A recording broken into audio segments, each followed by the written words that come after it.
श्री इमरान प्रतापगढ़ी जी। धन्यवाद सभापति महोदय।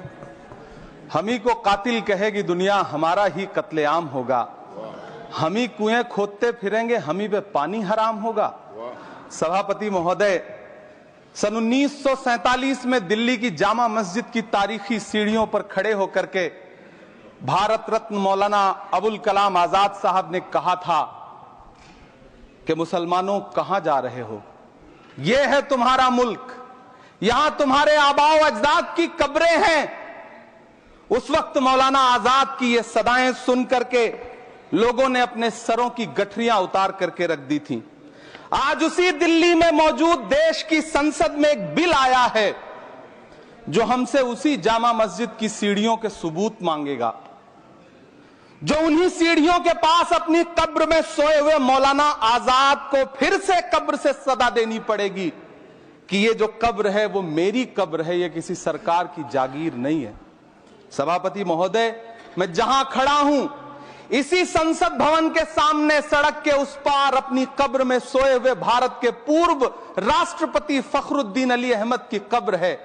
शायद अब उस कब्र से भी सदाएं आए कि ये कब्र मेरी कब्र है, ये सरकार की जागीर नहीं है।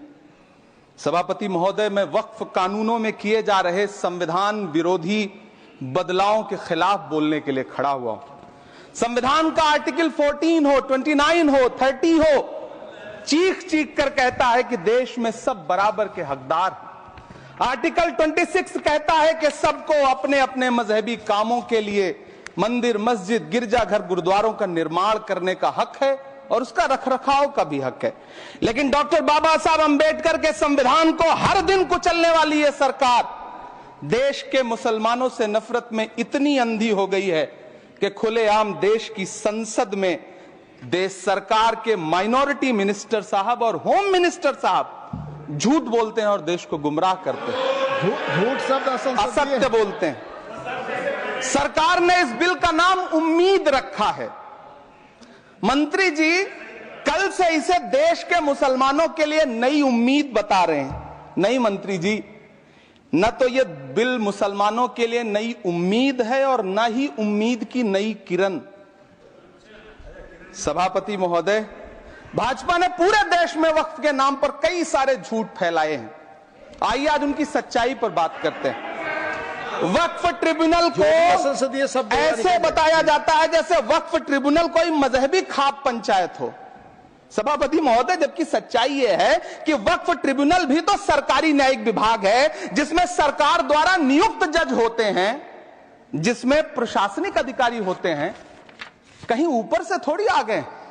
सभापति महोदय, देश के गृह मंत्री जी ने इसी सदन में कहा कि वक्फ ट्रिब्यूनल के फैसले के खिलाफ कोई कोर्ट नहीं जा सकता, जबकि सच यह है कि वक्फ एक्ट 1995 की धारा 83(9) के तहत हाई कोर्ट वक्फ ट्रिब्यूनल के फैसले की न सिर्फ समीक्षा कर सकता है बल्कि उसे बदल भी सकता है। सच तो यह है कि वक्फ बोर्ड खुद अपनी जमीनों के लिए कई सारी कोर्ट में मुकदमे लड़ रहा है।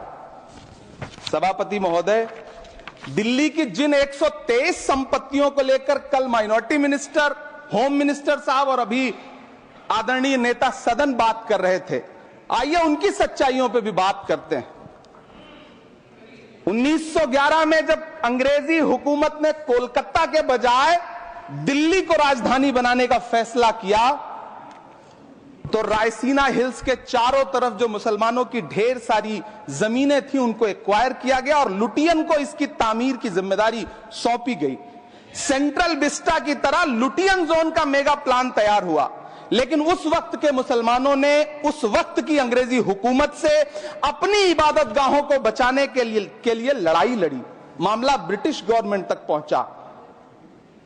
तब यह तय हुआ कि वो जो धार्मिक स्थल हैं उन्हें जस का तस रहने दिया जाएगा। इंडिया गेट के बगल वाली मस्जिद हो, जाप्तागंज, सुनहरी बाग मस्जिद हो, पार्लियामेंट रोड वाली मस्जिद हो, ऐसी 123 संपत्तियों के मैनेजमेंट के लिए 1913 में मुसलमान वक्फ वैलिडेशन एक्ट बना और उसके बाद एक नया शहर बसाया गया जिसे लुटियंस जोन का नाम दिया गया।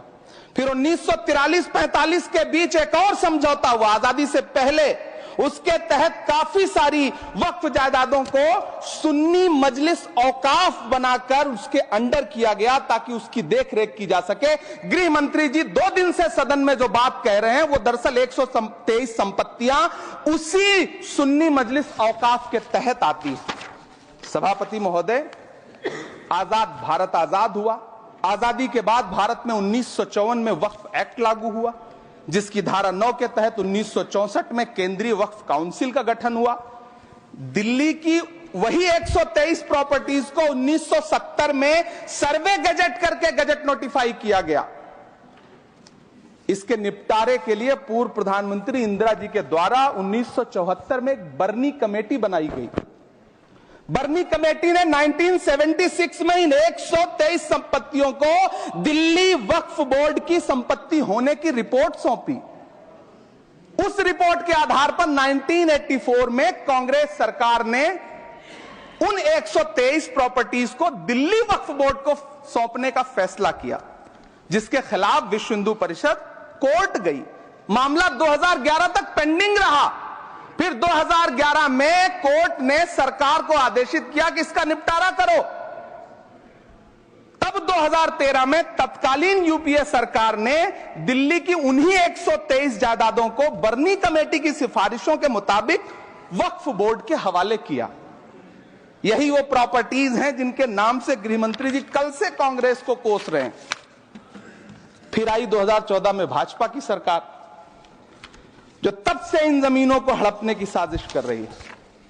जिस बिल को मुसलमानों के हुकूक की हिफाजत करने वाला बिल बताया जा रहा है, उसी को पेश करने के लिए और उस पर बात करने के लिए लोकसभा में भाजपा सरकार के पास एक भी मुस्लिम सांसद नहीं है। जिस वक्त, मैं लोकसभा कह रहा हूं, सुना करिए, जिस वक्फ बिल को मुस्लिम महिलाओं को हक दिलाने वाला बताया जा रहा है, उसे संसद में पेश करने वाली पार्टी के पास न तो राज्यसभा में, न लोकसभा में, न देश की किसी विधानसभा में एक भी मुस्लिम महिला सदस्य नहीं। कल किरण रिजिजू जी कह रहे थे कि रेलवे की जमीनें देश की जमीनें हैं, डिफेंस की जमीनें देश की जमीनें हैं। हां मंत्री जी, हैं, बिल्कुल हैं।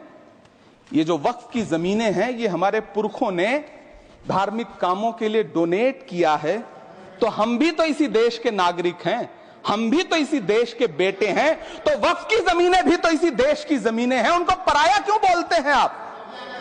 सभापति महोदय, अशफाकुल्लाह खान जब फैजाबाद की जेल में फांसी के फंदे पर झूल रहे थे तो इसी देश की जमीन के लिए झूल रहे थे ना। सभापति महोदय, अंडमान की जेल में काला पानी की सजा काटकर अपनी जान देने वाले मौलाना फजले हक खैराबादी हो या शेर खान अफरीदी हो, वो भी तो इसी जमीन के लिए अपनी जान दे रहे थे ना। सभापति महोदय, पाकिस्तान के खिलाफ लड़ते हुए अपनी जान देने वाले महावीर चक्र विजेता ब्रिगेडियर उस्मान हो या पाकिस्तान के पैटर्न टैंक उड़ाने वाला परमवीर चक्र विजेता वीर अब्दुल हमीद हो, वो भी तो इसी जमीन के लिए अपनी जान दे रहा था ना। और मंत्री जी, मैं इस सदन में अलग ऐलान ये कहता हूं कि जब भी इस देश की जमीन को लहू की जरूरत होगी, आपसे 2 कदम आगे इमरान खड़ा मिलेगा, ये मैं आपसे यकीन दिलाते हुए कह रहा हूं। सभापति महोदय, मैं सरकार से कहना चाहता हूं, हमसे हमारी इबादत गाहें तो मत छीनिए ना, हमारे घरों पे बुलडोजर तो मत चलाइए ना, हमारी कब्रों में तो हमें सुकून से सोने दीजिए ना।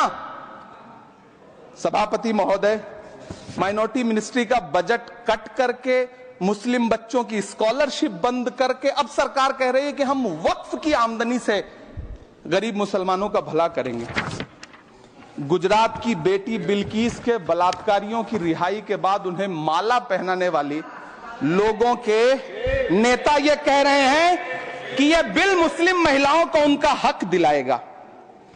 धन्यवाद मोदी जी, क्या बढ़िया सौगातें मोदी दे रहे हैं आप। पहले हमें गुजराते मोदी दिया, आप सौगाते मोदी दे रहे हैं। लेकिन यह सरकार इतना याद रखे कि इसी ठसक के साथ देश की संसद में सीए का कानून भी लाया गया था और कहा गया था बड़े बड़े भाषण देकर के कि पड़ोसी देशों से हिंदू भाइयों को ला करके यहां नागरिकता दी जाएगी। लेकिन मैं आपके संज्ञान में लाता हूं सर कि पिछले इतने दिनों में इनसे नागरिकता लेने के लिए 2000 व्यक्ति भी नहीं आए, जबकि इसके उलट इन्हीं की सरकार में पिछले 10 साल में 15 लाख से ज्यादा भारतीयों ने भारत की नागरिकता छोड़ करके दूसरे देश में जाकर के बस गए। यह हुआ उस कानून का अंजाम। सभापति महोदय, इसी तरह की जिद के साथ किसानों के खिलाफ भी कानून लाए गए थे। जिस तरह आज वक्फ के फायदे गिनाए जा रहे हैं, उसी तरह से किसानों को भी कृषि कानूनों के फायदे गिनाए गए थे। लेकिन अंजाम क्या हुआ? 700 किसानों की शहादत लेने के बाद सरकार को अन्नदाता किसानों के सामने घुटने टेकने पड़े और कृषि कानून वापस लेने पड़े। जिल्ले इलाही, जमहूरियत जो है वो नफरत और ठसक से नहीं चलती है, अकड़ से नहीं चलती है। उसमें सबकी हिस्सेदारी जरूरी है। कल देश के माइनॉरिटी मिनिस्टर ने लोकसभा में खड़े होकर एक शेर सुनाया था कि मुझसे कोई बदगुमान न हो, तो मैं उन्हें एक शेर सुनाना चाहता हूं कि मैं आज जद पे हूं तो इतना खुशगुमान न हो, मैं आज जद पे हूं तो इतना खुशगुमान न हो, चराग सबके बुझेंगे हवा किसी की नहीं। नीतीश कुमार जी हो, चंद्रबाबू नायडू जी हो, चिराग पासवान जी हो, जयंत चौधरी जी हो, देवे गौड़ा जी हो, जीतन राम मांझी जी हो, सबको समझना पड़ेगा कि जब जंगल में आग लगती है तो न वो बरगद बचते हैं जो हवा को आंधी में तब्दील करते हैं, न वो बांस बचते हैं जो आपसी रगड़ से चिंगारी पैदा करते हैं। सभापति महोदय, जब देश को मनमोहन सिंह साहब जैसा काबिल प्रधानमंत्री मिलता है तो देश को आरटीआई जैसा एक्ट मिलता है, सेज जैसा एक्ट मिलता है, मनरेगा जैसा एक्ट मिलता है, लिबरलाइजेशन मिलता है, राइट टू एजुकेशन मिलता है, नेशनल फूड सिक्योरिटी एक्ट मिलता है। लेकिन जब देश को सौगातें मोदी मिलती है तो क्या मिलता है? सीए मिलता है, फॉर्म्स लॉ मिलता है, आर्टिकल 370 मिलता है, इलेक्टोरल बॉन्ड जैसा एक्ट मिलता है और वक्फ अमेंडमेंट एक्ट जैसे बिल देश को मिलते हैं।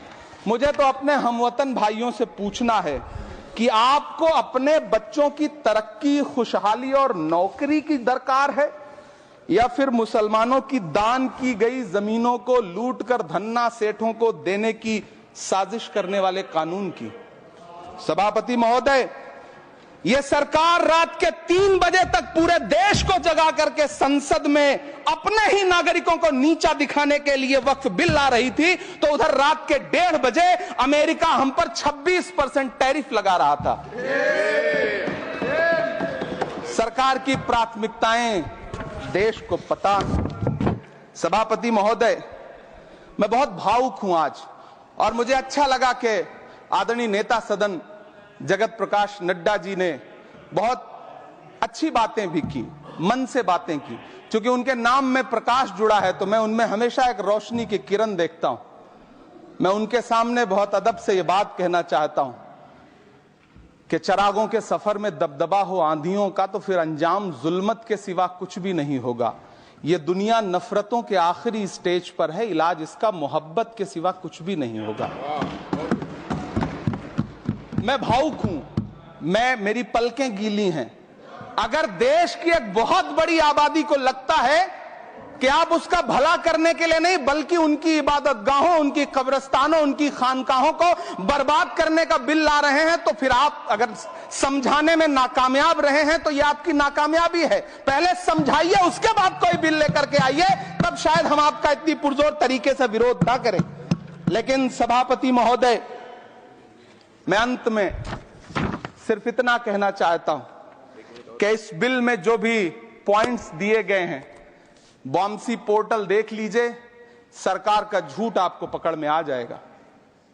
हम डरे नहीं हैं, हम सिर्फ सरकार से अपील कर रहे हैं कि हमें अपना समझिए।